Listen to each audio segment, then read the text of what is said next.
Suara Hati. Renungan kita hari ini.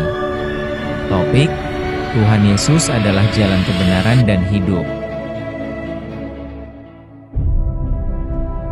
Dan jangan lupa saudaraku, untuk membagikan renungan ini kepada orang lain, agar mereka juga mendapatkan kekuatan rohani di dalam Tuhan. Kiranya saudara diberkati oleh Tuhan kita.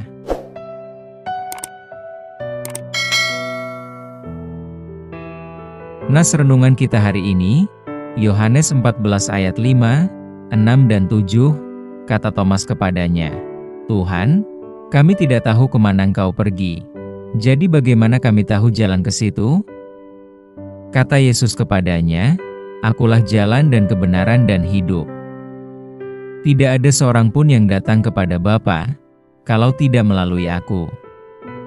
Sekiranya kamu mengenal Aku, pasti kamu juga mengenal Bapa-Ku. Sekarang ini kamu mengenal Dia dan kamu telah melihat Dia."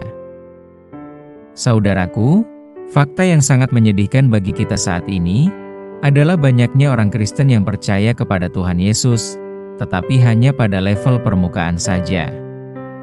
Mereka hanya percaya kepada Tuhan Yesus secara tradisi, bukan secara pribadi. Mungkin mereka bertumbuh hanya dalam keluarga di lingkungan Kristen, dan hanya tahu dari cerita-cerita Alkitab atau hanya melengkapi status keagamaan, menyanyikan lagu-lagu rohani sebagai simbol, tapi tidak pernah benar-benar mengenal dan berjumpa dengan Tuhan Yesus secara personal. Ya, tanpa pengajaran, pemuridan, tanpa mengenal bahasa doa kepada Tuhan Yesus, dan tidak mengkoneksikan iman pribadi kepada Tuhan. Percayalah, Tuhan Yesus tetap menjadi sosok yang jauh dan abstrak di hadapan kita. Karena itu, ujian sesungguhnya mengenai apa yang kita pikirkan tentang Tuhan Yesus, seharusnya berkisar pada apa yang Tuhan Yesus klaim, tentang dirinya, pekerjaannya, dan apa saja misi yang telah Ia capai di dunia. Dalam Injil Yohanes 14 ayat 11 tercatat, "Percayalah kepadaku, bahwa Aku di dalam Bapa dan Bapa di dalam Aku." Atau setidak-tidaknya, percayalah karena pekerjaan-pekerjaan itu sendiri. Ini sangat penting untuk kita pahami, karena tidak ada kekristenan di dunia ini tanpa Kristus. Kepercayaan kita berpusat kepadanya, bukan kepada yang lain. Keberadaan Tuhan Yesus di bumi ini bukan asal cerita dongeng, bukan pula asal cerita berantai yang kurang dipercaya. Di dalam bacaan Alkitab hari ini, Yesus menyatakan siapa dirinya. "Akulah jalan dan kebenaran dan hidup. Tidak ada seorang pun yang datang kepada Bapa, kalau tidak melalui Aku." Tuhan Yesus adalah jalan, yang artinya ialah satu-satunya jalan bagi kita untuk memiliki pengenalan dan hubungan dengan Allah Bapa. Rasul Paulus melakukan perjalanan ke seluruh dunia untuk memberitakan bahwa Tuhan Yesus adalah jalan untuk mengenal Tuhan, jalan untuk menerima pengampunan atas dosa-dosa kita, dan jalan untuk menjalani hidup yang menyenangkan dalam Tuhan. Kemudian Tuhan Yesus adalah kebenaran yang berarti Tuhan Yesus sendiri. Ialah wahyu Allah yang sempurna yang nyata di dunia. Tuhan Yesus berkata, "Barang siapa telah melihat Aku, ia telah melihat Bapa." Ketika Tuhan Yesus berada di bumi, Ia menunjukkan seperti apa Tuhan itu.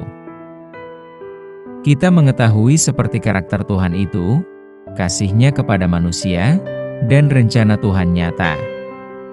Dalam Injil Yohanes tertulis, 1 ayat 14 firman itu telah menjadi manusia, dan diam di antara kita, dan kita telah melihat kemuliaan-Nya, yaitu kemuliaan yang diberikan kepadanya sebagai anak tunggal Bapa, penuh kasih karunia dan kebenaran. Tuhan Yesus juga berbicara tentang kebenaran dirinya. Ialah kebenaran itu sendiri. Sebab di dalam kekristenan, kebenaran bukan sekadar konsep atau seperangkat aturan saja. Kebenaran bersifat pribadi lahir dari keyakinan atas pribadi Tuhan Yesus. Apa yang Ia katakan, apa yang Ia lakukan, dan siapa Dia harus dinyatakan dengan benar dan nyata, dan dapat dipercaya. Kemudian Tuhan Yesus juga diartikan dalam kehidupan kita, bahwa Tuhan Yesus adalah sumber kehidupan kekal, ya. Sumber kehidupan kekal. Tuhan Yesus memberikan hidupnya melampaui dunia ini. Melalui kematian dan kebangkitannya, Tuhan Yesus telah mengalahkan dosa dan kematian, yang memberikan kita hidup kekal bersama Tuhan. Dalam Injil Yohanes 3 ayat 16 mencatatkan untuk kita, karena begitu besar kasih Allah akan dunia ini, sehingga Ia telah mengaruniakan anaknya yang tunggal, supaya setiap orang yang percaya kepadanya tidak binasa, melainkan beroleh hidup yang kekal. Tanpa Tuhan Yesus, roh kita mati karena dosa-dosa kita. Namun saat kita menerima Tuhan Yesus, Ia telah menghidupkan kita kembali, memberi kehidupan kerohanian yang baru, dan memberi tujuan kita yang pasti, memasuki dunia yang damai, berkekuatan kerohanian yang dari Tuhan. Saat kita berusaha mengenal Tuhan Yesus Kristus secara personal dan mendalam, itu akan mentransformasi hidup kita serta cara kita berpikir, berbicara, mencintai, mengampuni, dan menjalani hidup. Amin. Topik doa kita hari ini, yaitu agar pertumbuhan umat sebagai pengikut Kristus di Indonesia bertambah-tambah. Salam sejahtera saudaraku, Tuhan Yesus memberkati kita.